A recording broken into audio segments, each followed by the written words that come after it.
ഈ ബീഹാറിൽ നിന്ന് രാജ്യത്തുള്ള BJP-ക്കാരെല്ലാം തന്നെ ഒരുപാട് ഊർജം സമാഹരിച്ചിരിക്കുകയാണ്. തീർച്ചയായിട്ടും അത് ഇനിയിപ്പോൾ ബംഗാളിലേക്കും പ്രത്യേകിച്ച് കേരളത്തിലേക്ക് അതിൻ്റെ ഒരു അലയലികൾ ഉണ്ടാകും എന്നാണ് BJP സംസ്ഥാന ഘടകം തന്നെ പറയുന്നത്. കാരണം ഇവിടെ തദ്ദേശ തെരഞ്ഞെടുപ്പിൽ നിൽക്കുകയാണ്.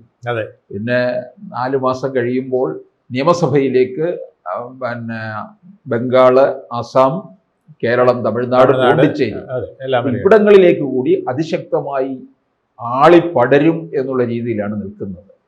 അത് ആ പടർച്ച ഉണ്ടാകും. അത് വലിയൊരു സ്ട്രാറ്റജിയാണ് BJP-യുടേത്. ഈ ഇന്ത്യയുടെ ഭൂപടം നോക്കിക്കഴിഞ്ഞാൽ ഇപ്പോൾ ഏതാണ്ട് 3 സംസ്ഥാനങ്ങളും 1-2 ചെറിയ സംസ്ഥാനങ്ങൾ ഒഴിച്ചു കഴിഞ്ഞാൽ ബാക്കി മുഴുവൻ കാവിയായി നിറഞ്ഞു കഴിഞ്ഞു.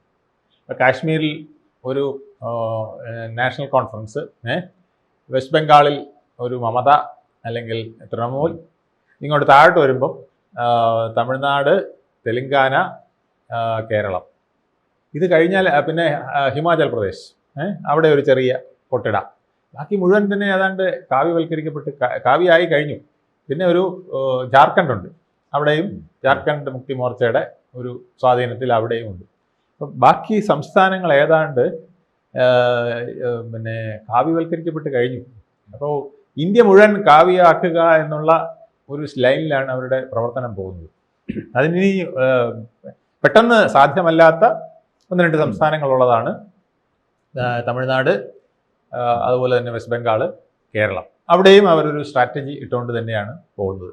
ആ സ്ട്രാറ്റജി മറ്റൊന്നുമല്ല, താഴെത്തട്ടിൽ വളരെ ഇറങ്ങിച്ചെന്ന് പ്രവർത്തിക്കാൻ BJP പ്രവർത്തകർക്ക് കഴിയുന്നു എന്നുള്ളതാണ്. പലരും പറയും, എങ്ങനെ ഇത് സാധിച്ചു? 202 സീറ്റുകൾ, 243-ൽ 202 സീറ്റുകൾ ഒരു പാർട്ടിക്ക് എങ്ങനെ ഒപ്പിക്കാൻ കഴിഞ്ഞു? ഇത് വലിയ അത്ഭുതമായിട്ടാണ് പറയുന്നത്. പക്ഷേ നമ്മൾ വോട്ടിംഗ് പെർസെൻറ്റേജ് നോക്കിയാൽ ഒരു അത്ഭുതവും ഇല്ല. BJP-യുടെ വോട്ടിംഗ് പെർസെൻറ്റേജ് 20.2 എന്ന് പറയുന്ന 3 എന്ന് മറ്റോ പറയുന്നത് ശകലം വർധനവ്. അതുപോലെ 19%-ൻ്റേത് JDU, അതും ഒരു ശകലം വർധനവേ വന്നിട്ടുള്ളൂ. ബാക്കി മുഴുവൻ ഈ രാഷ്ട്രീയ പാർട്ടികൾ അവരവർക്ക് കിട്ടേണ്ടത് ഷെയർ കിട്ടിയിട്ടുണ്ട്. കോൺഗ്രസിന് 8 point something ഉണ്ട്. കഴിഞ്ഞ തവണ 9 മറ്റായിരുന്നു. അത് 19 സീറ്റ് ഉണ്ടായിരുന്നു അവർക്ക്. ഇപ്പം കുറച്ച് കുറവേ വന്നിട്ടുള്ളൂ. അപ്പോൾ എങ്ങനെ ഈ മാജിക്ക് സാധിച്ചു? അപ്പോൾ ഇത് വോട്ടിംഗ് പെർസെൻറ്റേജിൽ വന്ന മാറ്റമല്ല, അധികം കുറച്ച് മാറ്റം വന്നിട്ടുണ്ട്. അത്രയ്ക്ക് സീറ്റിൻ്റെ വ്യത്യാസം വന്നിട്ടുണ്ട്. അപ്പോൾ സീറ്റ് ഷെയറുമായി കമ്പയർ ചെയ്യുമ്പം അതിനുള്ള വോട്ടിംഗ് പെർസെൻറ്റേജ് മാറിയിട്ടുള്ളൂ. ബാക്കി രാഷ്ട്രീയ പാർട്ടികളൊന്നും വലിയ മാറ്റങ്ങളൊന്നും വന്നിട്ടില്ല. ഇപ്പോൾ ഹരിയാനയിൽ 25 ലക്ഷം വോട്ട് ഒറ്റയടിക്ക് മാറി എന്ന് പറയുന്ന പോലെ അങ്ങനെ ഒരു പ്രശ്നം ഉണ്ടായിട്ടില്ല. അപ്പോൾ ഇതിൻ്റെ കാര്യം എന്താണ്? അവരുടെ BJP-യുടെ ഒരു മാനേജ്മെന്റ് തന്നെയാണ്, ഒരു എഞ്ചിനീയറിംഗ് ആണ്. അതാണ് ഞാൻ പറയാൻ വന്നത്. ഈ പ്രശാന്ത് കിഷോർ മത്സരിച്ച സംസ്ഥാനം അല്ല, അദ്ദേഹത്തിന്റെ പാർട്ടി അല്ലെ, അദ്ദേഹത്തെ കടത്തി വെട്ടിക്കൊണ്ട് ഇവരുടെ ഒരു മാനേജ്മെന്റ് കടന്നുപോയി. ഇപ്പോൾ എനിക്ക് നല്ല സ്വിമ്മറെ, ഇപ്പോൾ കോച്ചുമാരുണ്ടല്ലേ, ഈ നമ്മൾ കോച്ചസ് ഉണ്ട്, സ്വിമ്മിങ് നല്ല അറിയാവുന്ന പിള്ളേരുടെ അടുത്ത് ഇതിൻ്റെ സ്റ്റൈല് പറഞ്ഞു കൊടുക്കാൻ നമുക്ക് എളുപ്പമാണ്. നിങ്ങൾ കൈ ഏറ്റവും മാക്സിമം നിവർത്തി വെച്ച് ജലത്തിലേക്ക് താഴ്ന്ന് പുഷ് ചെയ്ത് ഇങ്ങോട്ട് വരണം, എങ്കിലേ നിങ്ങൾ കൂടുതൽ ഫോഴ്സിൽ പോവുള്ളൂ. അതുപോലെ PT ഉഷയൊക്കെ ഓട്ടത്തിന് അവരെ പഠിപ്പിക്കുന്ന ഇതാണ്, കാലിൻ്റെ നീളം ഏറ്റവും വലിയ സ്ട്രെച്ച് വെക്കണം. അല്ലാതെ ചെറിയ സ്ട്രെച്ച് വെച്ച് ഒരുപാട് എനർജി എടുത്തിട്ട് കാര്യമില്ല. വലിയ സ്ട്രെച്ച് വെച്ച് മുന്നോട്ട് നീങ്ങണം എന്ന് പഠിപ്പിക്കാൻ എളുപ്പമാണ്. പക്ഷേ ഇത് ഈ കോച്ച് തന്നെ ചെയ്യാൻ പോകുമ്പോൾ കോച്ച് പോകും. മനസ്സിലായോ? ഞാൻ പറഞ്ഞതിൻ്റെ കാര്യം മനസ്സിലായോ? എനിക്ക് നിങ്ങളെ പഠിപ്പിക്കാൻ എളുപ്പമാണ്, നീളത്തിൽ കാല് വെച്ച് പോയില്ലെങ്കിൽ പാടാണ്. പക്ഷേ എനിക്കതിനുള്ള പ്രാപ്തി ഇപ്പോൾ ഇല്ല, പ്രായവും എല്ലാം മാറി. മനസ്സിലായില്ലേ? എനിക്കത് ചെയ്യണമെങ്കിൽ അതിനുള്ള സംവിധാനം ഇല്ല, ശാരീരികമായ ക്ഷമതയില്ല, അതിനുള്ള കഴിവില്ല. ഇത് തന്നെയാണ് പ്രശാന്ത് കിഷോറിനെ പോലുള്ളവർക്കും പറ്റുന്നത്. വേറൊരാളെ ഉപദേശിക്കാൻ എളുപ്പമാണ്. അവന് താഴെത്തട്ടിൽ ആളുണ്ട്. ഇപ്പോൾ DMK ഉപദേശിച്ചു, DMK തമിഴ്നാട് പിടിച്ചു. പിന്നെ അതുപോലെ തന്നെ മമതയെ ഉപദേശിച്ചു, മമത ബംഗാൾ പിടിച്ചു പ്രശാന്ത് കിഷോറിൻ്റെ നേതൃത്വത്തിൽ. എന്നിട്ട് പ്രശാന്ത് കിഷോർ എന്ത് ചെയ്തു? JDU-വിൽ വന്ന് ചേർന്നു. എന്നിട്ട് നിതീഷ് കുമാറിനോട് പറഞ്ഞു, ഞാൻ അങ്ങയുടെ കൂടെ പ്രവർത്തിക്കാം, അങ്ങ് എന്നേക്ക് സപ്പോർട്ട് ചെയ്യാം. അവിടെ സംസ്ഥാന ജോയിന്റ് സെക്രട്ടറി ആയിരുന്നു, സംസ്ഥാന ജോയിന്റ് സെക്രട്ടറി ആയിരുന്നു. ആയിട്ട് അവിടെ സ്ഥാനം കൊടുത്ത് പ്രവർത്തിച്ചപ്പം ഇദ്ദേഹം പറയുമ്പോഴൊന്നും അവർ ചെയ്യാറില്ല. അവർക്ക് അവരുടേതായ ഒരു മെത്തേഡുണ്ട് താഴെത്തട്ടിൽ എങ്ങനെ പോകണമെന്നുള്ളത്. കാരണം ആ മെത്തേഡ് വിട്ടാൽ പോയി. അപ്പോൾ പുള്ളിക്ക് വിഷമായി. ഞാൻ പറയുന്നതൊന്നും കേൾക്കുന്നില്ല, ഇനി പരിപാടി നിർത്തി, ഇനി ഞാൻ സ്വന്തമായിട്ട് മത്സരിക്കും, സ്വന്തം പാർട്ടി ഉണ്ടാക്കി സ്വന്തമായിട്ട് മത്സരിക്കും. അതിന് ഒരുപാട് അധ്വാനം ചെയ്തു. അദ്ദേഹത്തിന് പറ്റുന്ന മാക്സിമം മുഴുവൻ നോക്കി. അദ്ദേഹത്തിൻ്റെ തന്ത്രവും കറക്റ്റായിരുന്നു. 98 പണച്ചാക്കുകളാണ് അദ്ദേഹം കണ്ടുപിടിച്ചത്. അറിയാമോ? 98 പണച്ചാക്കുകൾ. അതായത് ഇലക്ഷന് നിന്നാൽ ഈ നക്കാപ്പിച്ച കാശ് പിരിച്ചുകൊണ്ട് നടന്നിട്ട് ഇപ്പം നമ്മുടെ അരവിന്ദ് കെജ്രിവാളിനൊക്കെ പറ്റിയതാണ്. ഈ പണം സ്വരൂപിക്കാൻ നടന്ന് പലയിടത്തും സ്വരൂപിക്കുമ്പോൾ അതിനകത്ത് പല പ്രശ്നങ്ങൾ വന്നിട്ട് പിടിക്കാനൊക്കെയുള്ള സാധ്യതകൾ പലതുണ്ട് സർക്കാരിന് വേണമെങ്കിൽ. ഇത് പ്രശാന്ത് കിഷോർ അതുകൊണ്ട് ഒരു കാര്യം ചെയ്തു, എല്ലാം ഒന്നാന്തരം പണച്ചാക്കുകളെ പിടിച്ചു. പിന്നെ അവിടുത്തെ ഉന്നത കുലജാതർ എന്ന് പറയുന്ന വിഭാഗങ്ങൾ, അതായത് മേൽത്തട്ടിലുള്ളവരെ എല്ലാം പിടിച്ച് സ്ഥാനാർത്ഥികളാക്കി. ബ്രാഹ്മിൻസ് അങ്ങനെയൊക്കെ ഉള്ളവരെ, അവർക്ക് കുറേ സ്വാധീനം ഇതൊക്കെ ഉള്ളതുകൊണ്ട് അത് വെച്ച് നോക്കി. പക്ഷെ ഇതുകൊണ്ട് അപ്പം അവർക്ക് എല്ലാം ഉണ്ട്, പണമുണ്ട്, സ്വാധീനമുണ്ട്, വണ്ടിയുണ്ട്, പോസ്റ്ററുണ്ട്, ബാനറുണ്ട്, പുറമേ കോളിളക്കം സൃഷ്ടിക്കാൻ സാധിച്ചു. പക്ഷെ അടിത്തട്ടിൽ വോട്ട് വരുന്ന വഴി പ്രശാന്ത് കിഷോറിന് പിടിയില്ല. അതാണ് ഞാൻ പറഞ്ഞത്, സ്വിമ്മിങ് അറിയാം, പക്ഷെ ഇത് നമുക്ക് സ്വിമ്മിങ് അറിയാവുന്ന ഒരാളിന് പറഞ്ഞു കൊടുക്കാൻ എളുപ്പമാണ്. പക്ഷെ നമ്മൾ തന്നെ സ്വിം ചെയ്യാൻ പോകുമ്പം നമുക്ക് ഈ കായികക്ഷമത എവിടെ ഉണ്ടോ നോക്കണം. താഴെത്തട്ടിൽ വെള്ളത്തിൽ ഇറങ്ങിയാൽ എനിക്ക് ഇത്രയും ഫോഴ്സിൽ പോകാൻ പറ്റുമോ? ഇത് പ്രശാന്ത് കിഷോർ മറന്നുപോയി. ഇതാണ് അവിടെ പറ്റിയത്. അവിടെ താഴെത്തട്ടിൽ ഉള്ള കളിയിൽ BJP ഭയങ്കര മിടുക്കന്മാരാണ്. BJPയുടെ 2 സ്ട്രാറ്റജി ആയിരുന്നു. 243 വാർഡുകളെ അവർ ആദ്യം ഓരോരുത്തർക്ക് ഓരോ സെക്ടറായിട്ട് തിരിച്ച ആളുകൾക്ക് സർവേക്ക് കൊടുത്തു. അപ്പോൾ ഓരോ സ്ഥലത്തും അവിടെ 200ഓളം ജാതികളുണ്ട്. അപ്പോൾ അതിലൊരു പ്രധാനപ്പെട്ട 60-ൽ പരം ജാതികളെ തിരിച്ചെടുത്തു.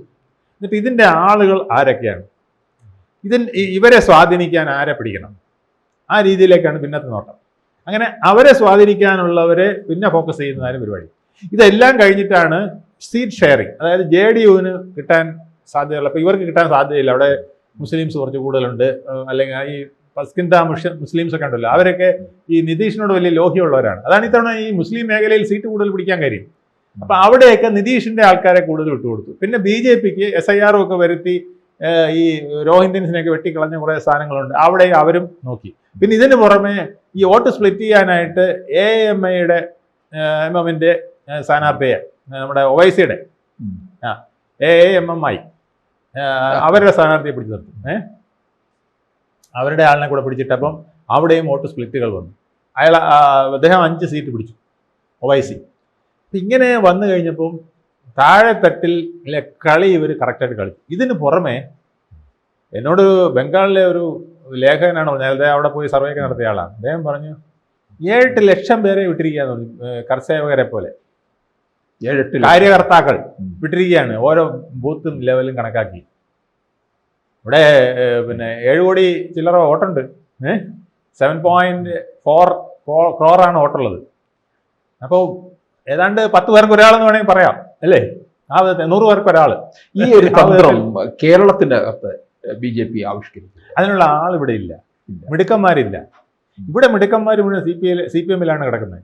ഈ താഴെത്തട്ടിലെ കളി മുഴുവൻ അതല്ലേ മുട്ടട വാർഡിൽ നമ്മൾ കണ്ടില്ലേ, സ്ഥാനാർത്ഥിയാവാൻ ചെന്നപ്പം വോട്ടില്ലെങ്കിൽ തിരുവനന്തപുരത്ത് സ്ഥാനാർത്ഥി പ്രചാരണം വളരെ ശക്തമാക്കി മിടുക്കി കേവം എല്ലാം പറഞ്ഞു. മിടുക്കി തന്നെയാണ്, KSUവിന്റെ തീപ്പൊരിയാണ്, പിന്നെ കോൺഗ്രസിന്റെ ജീവനാഡിയാണ്. പക്ഷേ സ്ഥാനാർത്ഥിയാകാനായിട്ട് ചെന്നപ്പോഴാണ് അതിന് മുമ്പേ വോട്ട് പോയി. അപ്പൊ ഈ സാങ്കേതികത്വത്തിൽ പിടിച്ചാണ്. ബീഹാറിൽ നിന്നുള്ള ഊർജ്ജം എങ്ങനെ കേരളത്തിലോട്ട് എങ്ങനെ പ്രതിഫലിക്കും എന്നുള്ളതാണ്. പ്രതിഫലിപ്പിക്കാനായിട്ട് ഇന്നത്തെ BJP സെറ്റപ്പ് കേരളത്തിൽ അതിന് ശക്തമാണെന്ന് എനിക്ക് തോന്നുന്നില്ല. ബീഹാറിൽ ഇത് നടക്കും, കേരളത്തിൽ അത് നടക്കണമെങ്കിൽ കേരളത്തിൽ താഴെത്തട്ടിൽ മാർക്സിസ്റ്റ് പാർട്ടിയോട് കിടപിടിച്ച് നിൽക്കുന്ന ഓരോ ആളും വേണം. ഇപ്പം നമ്മൾ 10 പേരെ ഇട്ടിട്ട് കാര്യമില്ല. മാർക്സിസ്റ്റ് പാർട്ടിയുടെ ഒരു 10 പേരെന്ന് പറഞ്ഞാൽ അവർക്ക് ഈ തന്ത്രങ്ങൾ മുഴുവൻ അറിയാം, വർഷങ്ങളായിട്ട് അവർ ചെയ്യുന്നു, അവരിതിൻ്റെ ആശാന്മാരാണ്. ഇപ്പോൾ ഒരാളുടെ ഒരു സ്ഥാനാർത്ഥി വന്നു, അയാളെ എങ്ങനെ വെട്ടണം ആദ്യം നോക്കുന്ന അയാൾക്ക് ഇവിടെ വോട്ടുണ്ടോന്നാണ്. വോട്ടില്ലെങ്കിൽ ആ കാര്യം പറഞ്ഞുകൊണ്ട് അയാളെ വെട്ടും. ഇനി ഓട്ടോ എല്ലാം ഉണ്ട്, പിന്നെ നോമിനേഷൻ കൊടുത്തതിനകത്ത് വസ്തു കൊടുത്തിരിക്കുന്നത് കറക്റ്റാണോ നോക്കൂ, അതിൻ്റെ സ്റ്റേറ്റ്മെൻറ്റ് കറക്റ്റാണോ നോക്കൂ. ഇതൊക്കെ നോക്കി സ്ക്രൂട്ടിനി ചെയ്ത് അയാളെ പൂട്ടാൻ തന്നെ ആളുണ്ട്. ഈ പൂട്ടിങ് എല്ലാം കഴിഞ്ഞ് വലച്ചാതെ അയാൾ സ്ഥാനാർത്ഥിയായി കഴിഞ്ഞാൽ പിന്നെ ആരോപണങ്ങൾ വരും. അപ്പം പണ്ട് തേങ്ങ പൊട്ടിച്ചവനാണ്, ജയിലിൽ കിടന്നവനാണ്, അല്ലെങ്കിൽ പെണ്ണുപിടിയനാണ്, ഇതൊക്കെ പറഞ്ഞിട്ട് വേറെ സാധനം വരും. ഇലക്ഷൻ സ്ട്രാറ്റജി എന്ന് പറയുന്നത് നമ്മൾ ഉദ്ദേശിക്കുന്നതിനേക്കാൾ വലുതാണ്. താഴെത്തട്ടിൽ നടക്കുന്ന കളികൾ നമുക്ക് നിൽക്കാൻ പറ്റില്ല. ഈ ഇപ്പം SIR വിട്ടവരെ ആത്മഹത്യ ചെയ്തില്ലേ, അവരെയൊക്കെ ഒരു ദിവസം സ്ഥാനാർത്ഥിയാക്കി വിട്ടുകൊടുത്ത പിറ്റേ ദിവസം ആത്മഹത്യ ചെയ്തിരിക്കും. അത്രയ്ക്ക് ഭയങ്കര കോമ്പറ്റീഷനാണ്, ഡെഡ്ലി കോമ്പറ്റീഷനാണ്. ഈ കോമ്പറ്റീഷനിൽ പിടിച്ചു നിൽക്കാൻ BJPയുടെ അവിടുത്തെ ആളുകൾ അറിയാം. RJDയുടെ ഒട്ടും മോശമല്ല, RJD ഗ്രൗണ്ട് ലെവൽ നല്ല ടീമാണ്. പക്ഷെ അവരെ പോലും വെട്ടുന്ന വിധത്തിൽ രാഘവപൂർ എന്ന് പറഞ്ഞ പിന്നെ എല്ലാ കാലത്തും പിന്നെ 3 പ്രാവശ്യം മറ്റോ ലാലു പ്രസാദ് ജയിച്ച സ്ഥലം, 2 പ്രാവശ്യം റാബറി ജയിച്ച സ്ഥലം, 1 പ്രാവശ്യം റാബറി തോറ്റു ഈ സുരേന്ദ്രൻ്റെ അടുത്ത്, അപ്പം സുരേന്ദ്രൻ്റെ അടുത്ത്. അപ്പോൾ ആ മണ്ഡലത്തിൽ താഴെത്തട്ടിലുള്ള വോട്ട് എങ്ങനെ മാറ്റി മറിക്കുന്നത് ഇദ്ദേഹത്തിന് നല്ല നിശ്ചയമാണ്. ഈ അവിടുത്തെ ധർമ്മേന്ദ്ര പ്രധാൻ നല്ലപോലെ നിശ്ചയമാണ്. ധർമ്മേന്ദ്ര പ്രധാനാണ് അവിടെ ചാർജ് കൊടുത്തത്, കേന്ദ്രമന്ത്രി. അദ്ദേഹം പാറ്റ്നയിലിരുന്ന് കാര്യങ്ങൾ കോർഡിനേറ്റ് ചെയ്യും, ഡൽഹിയിലിരുന്ന് അമിത്ഷാ കോർഡിനേറ്റ് ചെയ്യും. മനസ്സിലായില്ലേ? അവിടുന്ന് നിർദ്ദേശം വരും, പാറ്റ്നയിൽ നിന്ന് വരും. പാറ്റ്നയിൽ നിന്ന് 243 മണ്ഡലങ്ങളിൽ ഇതുപോലത്തെ സെറ്റപ്പ് ഉണ്ട്, ഓൺലൈൻ സെറ്റപ്പ് വെച്ചിരിക്കുകയാണ്. ഓരോ ദിവസവും അനലൈസിസ് ആണ്. അവിടെ പോയ ഞാൻ പറഞ്ഞില്ലേ, വെസ്റ്റ് ബംഗാളിലെ അനന്തബസാർ പത്രികയിൽ മുമ്പുണ്ടായിരുന്ന ലേഖകനാണ്, അദ്ദേഹം എൻ്റെ അടുത്ത് പറഞ്ഞു, അന്തം വിട്ടുവെന്ന് പറഞ്ഞു. ഈ മിഷനറി വർക്ക് ചെയ്യുന്നത് കണ്ടിട്ട് ഇത് ഒരു വാർ പോലെയാണ് അവർ ചെയ്യുന്നത്. പാകിസ്ഥാൻ യുദ്ധം കണ്ടില്ലേ, നമ്മൾ ഒരുപാട് സ്ട്രെയിൻ എടുത്തില്ല. പാകിസ്ഥാൻ്റെ പിന്നെ റോക്കറ്റുകൾ പൊങ്ങാതിരിക്കുക, വിമാനങ്ങൾ പൊങ്ങാതിരിക്കാൻ എന്ത് ചെയ്യണം? എല്ലാ റൺവേ അടിച്ച് തകർക്കുക. ആ റൺവേ കിടക്കുന്ന ഈ പിന്നെ വൻ പിന്നെ പോർ വിമാനങ്ങളെല്ലാം അടിച്ച് തകർക്കുക. ഇത് വളരെ സ്ട്രാറ്റജിക്കായിട്ട് ചെയ്തതോടുകൂടി പാകിസ്ഥാൻ പാരലൈസ്ഡ് ആയിപ്പോയി. അപ്പോഴാണ് പാകിസ്ഥാൻ അമേരിക്കയെ സമീപിച്ചിട്ട് രക്ഷിക്കണേ എന്ന് വിളിച്ചത്. അങ്ങനെയാണ് JD വാൻസ് നമ്മളെ വിളിച്ചിട്ട് പറഞ്ഞു, അവരിപ്പം അണുബോംബ് വിടും, അതുകൊണ്ട് നിങ്ങൾ പെട്ടെന്ന് നിർത്താൻ പറഞ്ഞു. പറ്റില്ല, അവർ വേണമെങ്കിൽ ഞങ്ങളുടെ അടുത്ത് വരട്ടെ, ഞങ്ങൾക്ക് അണുബോംബെന്ന് പറഞ്ഞ് വരട്ടാനൊന്നും നോക്കണ്ട, അതിൽ ഞങ്ങൾ നിൽക്കില്ലെന്നോ. അങ്ങനെ അവർ വന്ന് തീർപ്പായി. ഇതുപോലെ BJPക്ക് അതിഭയങ്കരമായ ലോക്കൽ ലെവൽ സ്ട്രാറ്റജികളുണ്ട്. പക്ഷേ ലോക്കൽ ലെവൽ സ്ട്രാറ്റജികൾ ഉണ്ടായിട്ട് കാര്യമില്ല, നടപ്പാക്കാൻ ആളും കൂടെ വേണം. അതാണ് ഞാൻ പറഞ്ഞത്, കേരളത്തിൽ അതിനുള്ള പ്രാപ്തിയുള്ള ഒരു ടീം ഇവിടെ ആയിക്കഴിഞ്ഞു എന്ന് എനിക്ക് സംശയമാണ്. അത് വന്നു കഴിഞ്ഞാൽ തീർച്ചയായിട്ടും കേരളവും അവർ പൂട്ടും. തമിഴ്നാട്ടിൽ കുറച്ചുകൂടെ പാടാണ്. DMK വലിയ സംസ്ഥാനമാണ്, DMK അതിനകത്ത് കുറെ കൂടെ വേര് പിടിച്ച് നിൽക്കുന്നതാണ്. അവിടെ ഈ കേരളത്തിലെ അത്രയും പോലും താഴെത്തട്ടിൽ പ്രവർത്തകർ BJPക്ക് ഇല്ല. വെസ്റ്റ് ബംഗാളിൽ മറ്റൊരു പ്രശ്നമാണ്, നാളും പ്രവർത്തകരൊക്കെ ഉണ്ട്, പക്ഷേ അത് 2 സെക്ടറായിട്ട് നിൽക്കുകയാണ്. അവിടെ മുസ്ലിം വിഭാഗം മൊത്തം മമതയുടെ കൂടെ നിൽക്കുകയാണ്. ഇന്ത്യൻ മുസ്ലിംസ് വളരെ ശക്തമായിട്ട് അവർ വെട്ടാൻ പറഞ്ഞാൽ വെട്ടി കഷ്ണമാക്കി ഇവിടെ എൻ്റെ മുമ്പ് കൊണ്ടുവയ്ക്കാൻ പറഞ്ഞാൽ മുമ്പ് വയ്ക്കും. അങ്ങനത്തെ ടീമാണ് വെസ്റ്റ് ബംഗാളിലുള്ളത്. പക്ഷേ തീർച്ചയായിട്ടും വെസ്റ്റ് ബംഗാളിൽ നിസ്സാരമായിരിക്കില്ല. അവർ ഇത്തവണ SIR ഒക്കെ വളരെ സ്ട്രിക്റ്റായിട്ട് നടപ്പിലാക്കാൻ നോക്കും. മമത ഇവിടെ നിൽക്കുന്ന പോലെ സ്ട്രിക്റ്റായിട്ട് നിൽക്കും. കാരണം മമതയുടെ ഉദ്യോഗസ്ഥന്മാരാണ് പോയി SIRന് വർക്ക് ചെയ്യുന്നത്. അപ്പോൾ അവിടെ മമതയ്ക്ക് ഹോൾഡുണ്ട്. മമത ഓരോ കാര്യത്തിലും ഇടപെടും. വലിയ ഫൈറ്റ് വെസ്റ്റ് ബംഗാളിലും തമിഴ്നാട്ടിലും കേരളത്തിലും SIRൻ്റെ പ്രശ്നത്തിൽ തന്നെ നടക്കും. അപ്പോൾ ഇത് മുന്നോട്ട് പോകണമെങ്കിൽ ഈ പറഞ്ഞ സ്പ്രെഡ് മറ്റു പല സംസ്ഥാനങ്ങളിലും നടക്കും, BJPയുടെ സ്പ്രെഡ്. പക്ഷേ ഈ സംസ്ഥാനങ്ങളിൽ വളരെ സാവകാശമേ നടക്കാൻ കഴിയുള്ളൂ. കർണാടക കുറെ കൂടെ ഈസി ആയിരിക്കും, തെലുങ്കാന ചിലപ്പോൾ ഈസി ആയിരിക്കും. കാരണം അവിടെയൊക്കെ BJPയുടെ വേര് അടിവേരുള്ള സംസ്ഥാനങ്ങളാണ്. അതേപോലെ ഈ 3 സംസ്ഥാനങ്ങളെ എനിക്ക് ഉറപ്പ് പറയാൻ പറ്റില്ല. ബാക്കിയുള്ളിടത്തൊക്കെ പെട്ടെന്ന് ഈ കാവ്യവൽക്കരണം പിന്നെ തുടർന്ന് വരാൻ സാധ്യതയുണ്ട്. പക്ഷേ BJP അതാണ് ഉദ്ദേശിക്കുന്നത്. BJPയും കേന്ദ്ര നേതൃത്വം ഉദ്ദേശിക്കുന്നതാണ്. ഇപ്പോൾ തമിഴ്നാട്ടിൽ ഒരു വേരുമില്ല എന്ന് അവർക്കറിയാം. അവിടെ പക്ഷേ ഒരു വേരുള്ള പാർട്ടിയായി പ്രതിപക്ഷത്തെയെങ്കിലും ഒരു ശക്തിയായി നിൽക്കുക. കേരളത്തിലും അത് തന്നെയാണ്. ഇപ്പോൾ ഭരണം പിടിച്ചില്ലെങ്കിലും പ്രതിപക്ഷത്തെ ഒരു ഉജ്ജ്വല ശക്തിയായി നിൽക്കുക. ബംഗാളിൽ ഓൾറെഡി അവർ ശക്തമായ പ്രതിപക്ഷം തന്നെയാണ്. അവിടെ ഭരണത്തിലേക്ക് എത്താൻ കഴിയുമോ എന്ന് നോക്കുക. ഈ സ്ട്രാറ്റജിയിലാണ് കേന്ദ്ര സർക്കാർ നിൽക്കുന്നത്, അല്ലെങ്കിൽ കേന്ദ്ര BJP നേതൃത്വം നിൽക്കുന്നത്. അവരതിൻ്റെ പാത കറക്റ്റായിട്ട് വെട്ടിത്തെളിച്ചിട്ടുണ്ട്. ഒരു യുദ്ധസമാനമായ രീതിയിലാണ്. പാകിസ്ഥാനെ നമ്മൾ എങ്ങനെ യുദ്ധത്തിൽ തോൽപ്പിക്കാൻ തന്ത്രങ്ങൾ എടുക്കുമോ അതേപോലെ ആർമി ജനറൽമാരെ പോലെ ഇലക്ഷൻ സ്ട്രാറ്റജിസ്റ്റുകളെയും ഇലക്ഷൻ മെഷീനറിയെയും ഉപയോഗിച്ചുകൊണ്ട് താഴെത്തട്ടിലെ ഓരോ ബൂത്തിലേക്കും അവരുടെ പ്രവർത്തകരെ എത്തിച്ച് കാലാൾപ്പടെ എത്തിച്ചിട്ട് അവിടുന്ന് വോട്ട് മറിക്കുന്ന സംവിധാനമാണ് നിലനിൽക്കുന്നത്. പെട്ടെന്നൊന്നും ഒറ്റയാൻ രാഹുൽ പട്ടാളത്തിനൊന്നും അവരെ തോൽപ്പിക്കാൻ കഴിയില്ല. കൂടുതൽ വാർത്തകളും വിശേഷങ്ങളും നിങ്ങളിലേക്ക് എത്താൻ ABC മലയാളം സബ്സ്ക്രൈബ് ചെയ്യുക, ബെൽ ബട്ടണും അമർത്തുക.